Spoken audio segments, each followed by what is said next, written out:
नमस्कार। बुलेटिन में आपका बहुत बहुत स्वागत है और मैं हूं आपके साथ दीपिका ओझा। बुलेटिन की शुरुआत करेंगे बड़ी खबर के साथ जो कि रायपुर से सामने आ रही है। आपको बता दें कि छत्तीसगढ़ में होने वाले महाधिवेशन की तारीख तय हो गई है। 26 फरवरी तक ये महाधिवेशन चलेगा। 24 से लेकर 26 फरवरी तक महाधिवेशन चलने की जानकारी सामने आ रही है। एआईसीसी का महाधिवेशन तय हो गया है। बता दें कि महाधिवेशन के दौरान पॉलिटिकल, इकोनॉमिकल और international affairs, farms agriculture, social justice, youth education और रोजगार जैसे मुद्दों पर चर्चा होगी। तो बड़ी और अहम जानकारी आपके साथ साझा कर रहे हैं जहां पर महाधिवेशन को लेकर तारीखों का ऐलान हो गया है।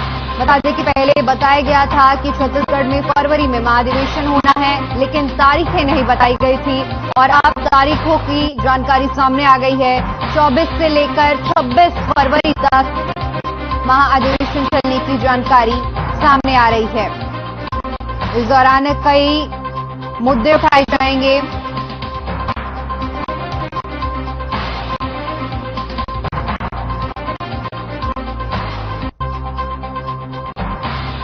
तो बड़ी जानकारी आपके साथ साझा कर रहे हैं जहां पर महाअधिवेशन को लेकर तारीखों का ऐलान हो गया है। इस दौरान बता दें कि political, economical, international affairs, farmers agriculture, social justice, youth education और रोजगार जैसे मुद्दों पर चर्चा होगी। कांग्रेस वर्किंग कमेटी का इलेक्शन भी होगा। तो बड़ी और अहम जानकारी आपके साथ साझा कर रहे हैं जहां पर एआईसीसी का महाधिवेशन की तारीखें तय हो गई हैं। 24 और 26 फरवरी तक ये महाधिवेशन चलेगा।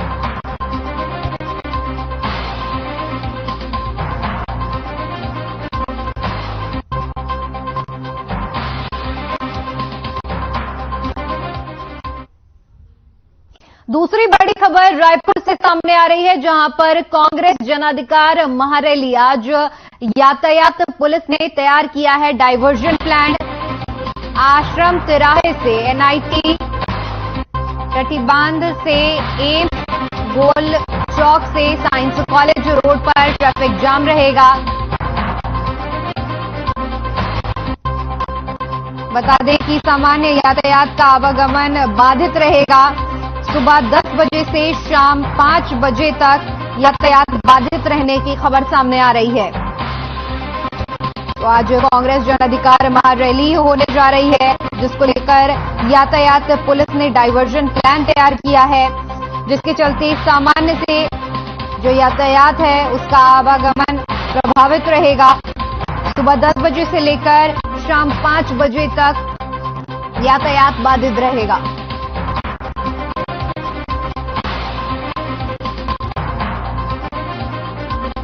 कांग्रेस जन अधिकार महारैली के चलते बता दें कि आज ट्रैफिक में कई बदलाव किए गए हैं जिसको लेकर सूचना सामने आ रही है। बताते चले कि सामान्य यातायात का आवागमन आज बाधित रहेगा। 10 बजे से लेकर शाम 5 बजे तक यातायात बाधित रहेगा।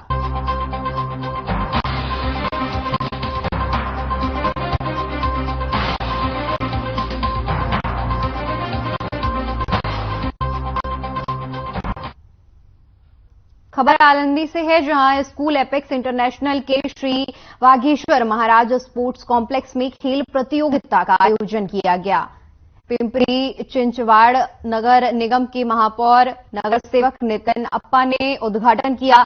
इस मौके पर युवा कार्यकर्ता गणेश तपकीर, स्कूल के अध्यक्ष संतोष, उपाध्यक्ष दत्तात्रेय, प्रिंसिपल मानसी गिल, सचिव राहुल, गणेश थोकल समेत शिक्षक, गैर शिक्षक, कर्मचारी और छात्र छात्राएं साथ ही अभिभावक उपस्थित रहे।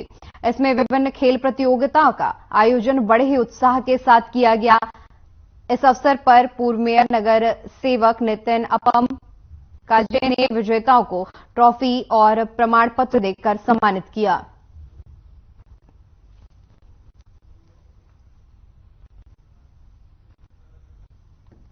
तो एपेक्स स्कूल में खेल कूद प्रतियोगिता का आयोजन किया गया। तस्वीरें हम आपको दिखा रहे हैं जहां पर विभिन्न खेल कूद प्रतियोगिता का आयोजन किया गया। कार्यक्रम का उद्घाटन पूर्व महापौर ने किया। इस दौरान अलग अलग खेल कूद प्रतियोगिता में विजयी रहे छात्रों को ट्रॉफी देकर और प्रमाण पत्र देकर सम्मानित किया गया। एपेक्स स्कूल की ये तस्वीरें हैं जहां पर खेलकूद प्रतियोगिता का आयोजन किया गया है। इस दौरान आप देख सकते हैं कि किस तरह से उद्घाटन किया जा रहा है कार्यक्रम का और इस कार्यक्रम में बढ़ चढ़कर छात्र छात्राओं ने हिस्सा लिया और जिसमें विजयी छात्र छात्राओं को पुरस्कार और सम्मानित किया गया।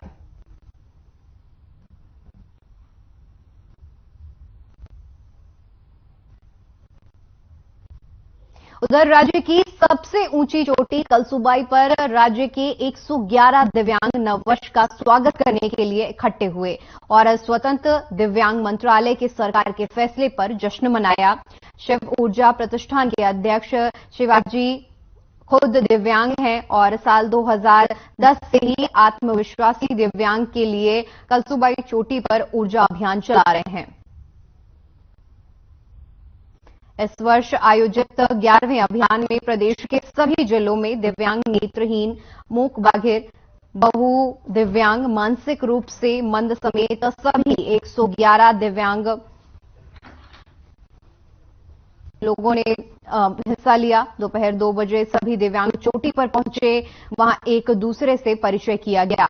रात्रि विश्राम शिखर पर एक कुएं के पास कड़ाके की ठंड में कपड़े के 30 टेंट में किया गया। अगले दिन सुबह सुबह फिर से मंदिर सुल्का पर चढ़ाई की गई और नए साल के नव सूर्य का स्वागत किया गया।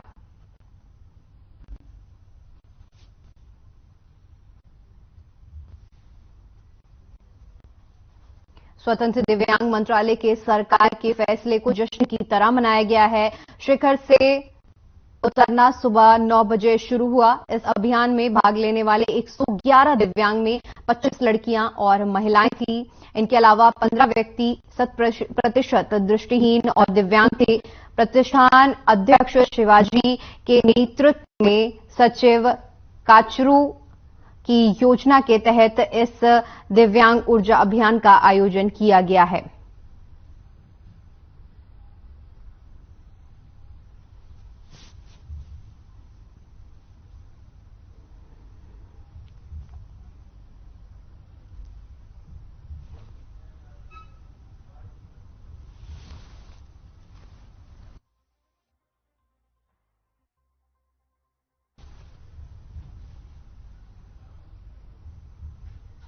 हमारे संवाददाता श्रीचंद मखीजा ने छत्तीसगढ़ एपेक्स बैंक के अध्यक्ष से छत्तीसगढ़ में धान खरीदी, परिवहन, टोकन भंडारण और गन्ने से इथेनॉल बनाने के कारखाने लगाने की योजना पर विशेष बातचीत की है। देखिए। चलो, टोकन की समस्या भारतीय जनता पार्टी के लोग कह रहे हैं कि पूरे प्रदेश में टोकन की समस्या हो गई। हालांकि आपने दिन बहुत ज्यादा दिए किसानों को, लेकिन उसके बाद भी परेशान है। देखिए, मेरा ये कहना है कि भारतीय जनता पार्टी की सरकार को जब 15 साल वो सरकार में थे, उस समय उनको इस बात की चिंता नहीं थी कि छत्तीसगढ़ के किसानों की हालत कितनी खराब है। छत्तीसगढ़ में कृषि नुकसान करता व्यवसाय हो चुका है।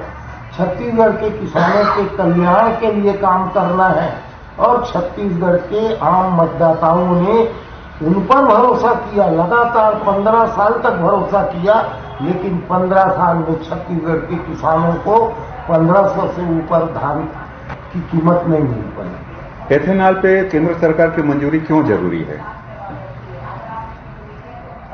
देखिए, सभी चीजों के अपने एक्ट हैं, प्रावधान है और जहां पर आवश्यकता पड़ती है कि केंद्र की अनुमति की आवश्यकता है, नियम में है, कानून में है, उन सारे विषयों पर हम केंद्र की अनुमति और केंद्र से आग्रह करते हैं कि इस पर अनुमति प्रदान करें। और जनहित का है, इससे छत्तीसगढ़ के किसानों को आप देखिए, आज 80 लाख मीट्रिक टन धान की खरीदी हो चुकी भाई साहब। 110 लाख मीट्रिक टन धान का खरीदी होना है। आप देखिए 1.5 लाख करोड़ रुपए किसानों के खाते में ये सरकार दे चुकी, जमा कर चुकी 1.5 लाख। तो हम ये चाहते हैं कि छत्तीसगढ़ के किसान और आने वाले समय में मजबूत हो, जो उनको 100, 200, 500, 1000 रुपए के लिए साहूकारों के शरण में जाना पड़ता था, वो आत्मनिर्भर बने। और इसलिए ये लोग अभी देखो कवर्धा क्षेत्र के लोग बैठे हुए हैं, उनके जीवन स्तर में कितना बड़ा परिवर्तन आएगा जब शक्कर के कारखाने हम लोगों ने लगवाया।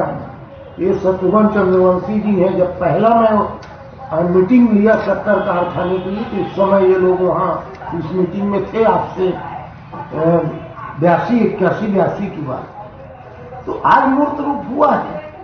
और हमारे पास अब गन्ने की इतनी खेती हो रही कि हम इथेनॉल उससे बना के देते हैं, तो उसको सरकार को देने में क्या आपत्ति है।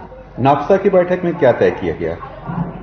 नेप्सा की जो बैठक हुई बॉम्बे में, मुंबई नेप्सा की बैठक में मूलतः बहुत से प्रश्न आते हैं जो देश भर में रिजर्व बैंक और बैंक। आप राज्यपाल को क्यों धमका रहे हैं कि हस्ताक्षर कर दें? राज्यपाल को सरकार क्यों धमका रही है कि आरक्षण बिल पे हस्ताक्षर कर दें? देखिए ऐसा है, जो लोग इस तरह से राज्यपाल के बारे में ऐसे तरह के गलत प्रचारित कर रहे हैं, वो राज्यपाल की पद की गरिमा के खिलाफ है। उनको ये दुष्प्रचार किया जा रहा है। राज्यपाल से आग्रह करना, राज्यपाल की भूमिका पर चर्चा करना, राज्यपाल महोदय से बार बार जो हम लोगों ने आग्रह किया, तो वो उसके लिए उनसे पूछा गया, उनसे आग्रह किया गया कि भाई इस पर कार्यवाही तत्काल कर दें, अच्छा है। जो जिस चीज को एक दिन उसी दिन करने के लिए वो स्वयं तैयार थे, उसमें इतना विलंब क्यों हो रहा है? उनके पास तो संवैधानिक अधिकार है ना रोक के रखने का।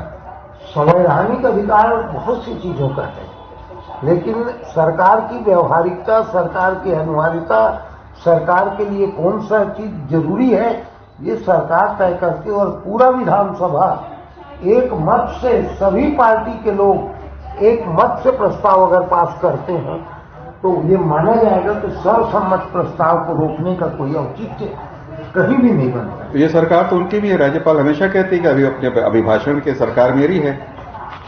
इसीलिए तो राज्यपाल को और नहीं रोकना चाहिए कि आपकी सरकार ने पास किया और आप हस्ताक्षर नहीं कर रहे हैं। धरना प्रदर्शन विशुद्ध राजनीति है। आप देखिए, आप किसी चीज को गलत रास्ते में ले जाने का काम मत करिए। कि ध्यान आकृष्ट करना छत्तीसगढ़ के आम लोगों की भावनाओं का, छत्तीसगढ़ के SC, ST, OBC और EWS के लोगों की जो मांग है, जो उनकी लंबे समय से चली आती, वो मांग की पूर्ति विधानसभा ने किया है, सर्वसम्मत रूप से किया है, तो उसको वो पूरा करें, विधानसभा का सम्मान करें, ये बताने का प्रयास। उधर बिलासपुर के बेलतरा विधानसभा क्षेत्र के ग्राम कर्मा में आयोजित क्रिकेट प्रतियोगिता के फाइनल मैच के बाद पुरस्कार वितरित किए गए। इस दौरान कार्यक्रम में मुख्य अतिथि के रूप में लोकप्रिय कांग्रेस नेता त्रिलोक चंद्र ने शिरकत की। कांग्रेस नेता त्रिलोक चंद्र ने खिलाड़ियों को संबोधित करते हुए कहा कि जीवन के किसी भी क्षेत्र में खिलाड़ी भावना हमेशा हमारे लिए मन में, दिल में, कार्य और व्यवहार में रहना चाहिए। जीवन में जब खिलाड़ी भावना का भाव रहेगा तो जीवन में किसी के प्रति ईर्ष्या, द्वेष, जलन या गलत करने की भावना उत्पन्न नहीं होगी।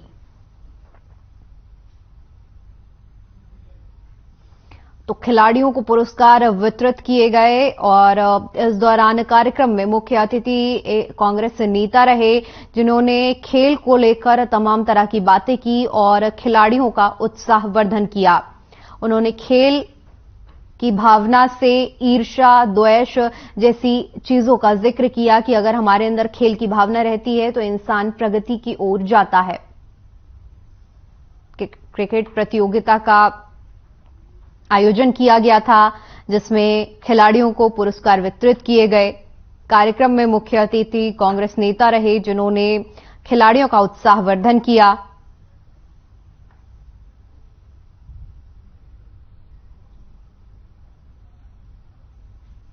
उधर डोंगरगढ़ के वार्ड नंबर 6 के पार्षद रमेश लिल्हारे के निधन के बाद वर्तमान में उपचुनाव हो रहे हैं और कांग्रेस पार्टी ने जहां स्वर्गीय रमेश के भतीजे कृष्णा को अपना प्रत्याशी बनाया है, तो वहीं बीजेपी ने एक आम कार्यकर्ता रतन कोसे को अपना प्रत्याशी बनाया है। इसी को लेकर आज बीजेपी ने वार्ड नंबर 6 में पंडाल लगाकर अपने कार्यालय का उद्घाटन किया, जिसमें प्रमुख रूप से बीजेपी के प्रदेश उपाध्यक्ष मधुसूदन यादव, जिलाध्यक्ष रमेश पटेल, पूर्व विधायक सरोजनी बंजारे, कार्यकर्ता और वार्डवासी मौजूद रहे। तो बीजेपी कार्यालय का उद्घाटन किया गया है। आपको बता दें कि इस दौरान बीजेपी के कई बड़े नेता मौके पर मौजूद रहे। वार्ड नंबर 6 के उपचुनाव को लेकर राजनीति तेज हो गई है और इसी कड़ी में बीजेपी के चुनाव कार्यालय का उद्घाटन, जिसकी तस्वीरें भी हम आपको टीवी स्क्रीन पर दिखा रहे हैं।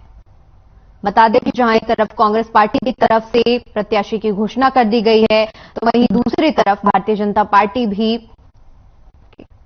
अपने उम्मीदवार का भारतीय जनता पार्टी की तरफ से ऐलान कर दिया गया है और साथ ही साथ कार्यालय का उद्घाटन भी किया जा रहा है।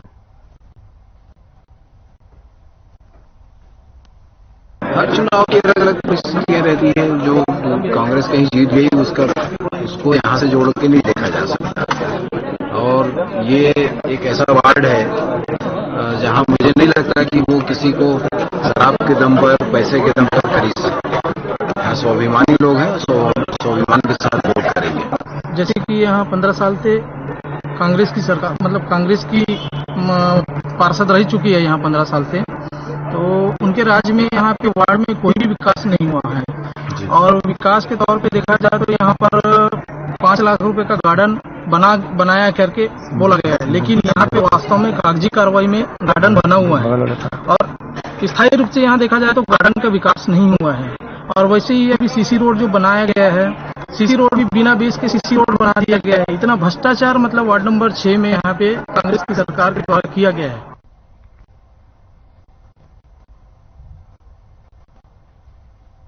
चलिए बढ़ते हैं अगली खबर की ओर।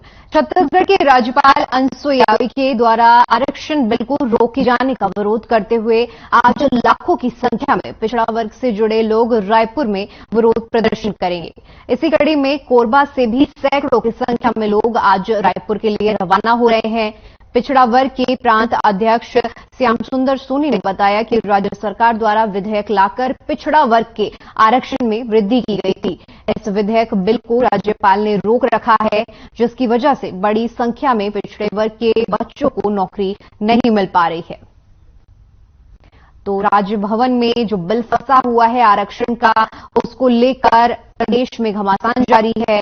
आज सैकड़ों की संख्या में लोग पिछड़ा वर्ग के इकट्ठे हो रहे हैं और प्रदर्शन कर रहे हैं। लोगों की मांग है कि राज्यपाल ने आरक्षण का जो बिल पास हुआ है उसको हस्ताक्षर नहीं करने से राज्य के जो युवा हैं उनको नौकरी नहीं मिल पा रही है। आज जिसको लेकर प्रदेश में विरोध प्रदर्शन देखने को मिल रहा है।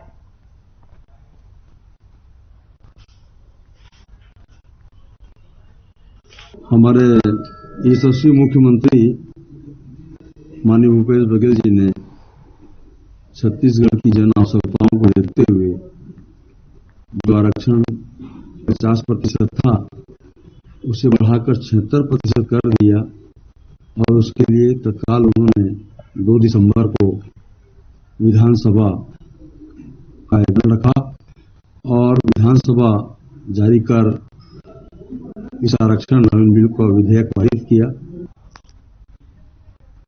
खेलों को बढ़ावा देने के उद्देश्य से महापौर कोरबा की ओर से क्रिकेट प्रतियोगिता का आयोजन किया गया, जिसमें नगर पालिका निगम कोरबा के 67 वार्डों की टीम भाग लेंगी। साथ ही एल्डरमैन और महापौर की टीम भी इस प्रतियोगिता में शामिल होगी, जिसकी रूपरेखा तैयार कर दी गई है। महापौर राजकिशोर ने बताया कि लगभग 80 टीमें इस प्रतियोगिता में शामिल हो रही हैं। सभी वार्ड पार्षद अपनी टीम के कप्तान होंगे और एल्डरमैन महापौर भी अपनी टीम के साथ शामिल होंगे, जिसको लेकर निगम की ओर से तैयारियां की जा रही हैं। तो क्रिकेट प्रतियोगिता का आयोजन किया गया है, जिसमें महापौर और एल्डरमैन महापौर की 67 टीमें भाग लेंगी।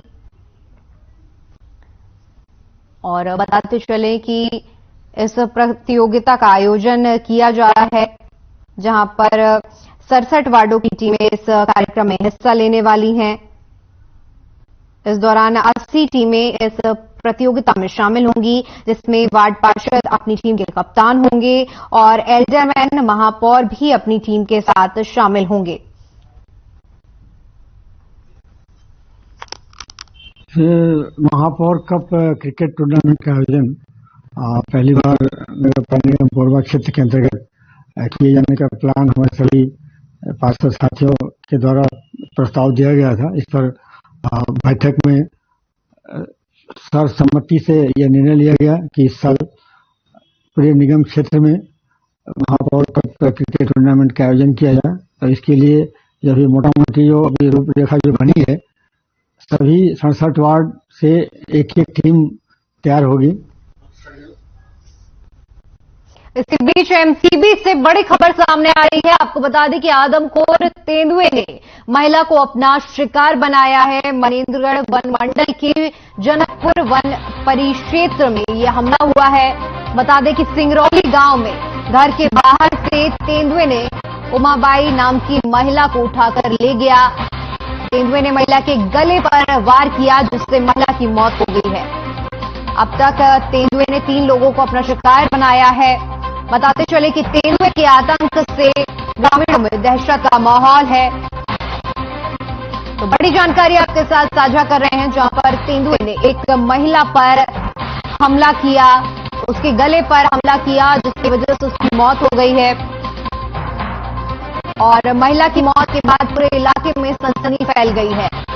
बताते चले कि तेंदुए ने अब तक 3 लोगों को अपना शिकार बनाया है, जिसमें से इस महिला की मौत हो गई है। तस्वीरें हम आपको दिखा रहे हैं, जहां पर तेंदुए का शिकार हुई महिला और इस दौरान महिला की मौत हो गई है। ग्रामीणों में दहशत का माहौल है। जिस तरह से तेंदुए ने महिला पर हमला किया, उससे ग्रामीण डरे हुए हैं। उधर रायपुर जमीन विवाद में चाकू से जानलेवा हमला कर फरार होने वाले आरोपी अजय पांडे को पुलिस ने गिरफ्तार कर लिया है। बता दें कि इस वारदात को अंजाम दिया गया था और गुड़ियारी पुलिस ने आरोपित अजय पांडे उर्फ अज्जू का इलाके में खौफ को ध्यान में रखकर सड़क पर जुलूस निकाला। वहीं मामले में दीपेश, पवन और राजेंद्र पटेल फरार हैं। हमले में घायल लीलराम साहू ने थाने में शिकायत दर्ज कराई थी। 30 दिसंबर की रात वह घर में सोया था। पड़ोस के सुरेश देवगन ने शोर मचाया और बीच बचाव करने की कोशिश की, तो आरोपित ने गुस्से में आकर चाकू से लीलराम और सुरेश पर हमला कर दिया।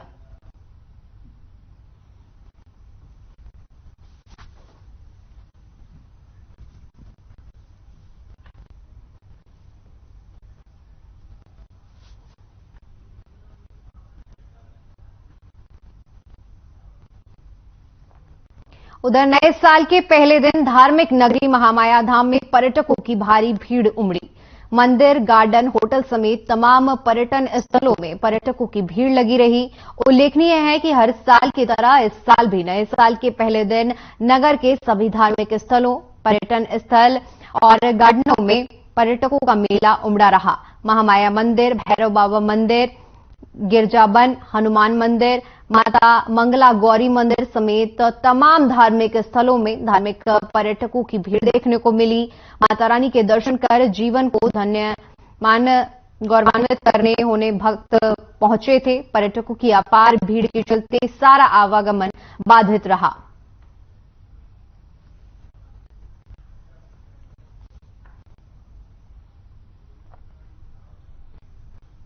चलिए फिलहाल के लिए इस बुलेटिन में इतना ही। देश और दुनिया की तमाम बड़ी खबरों के लिए बने रहिए हमारे साथ। नमस्कार।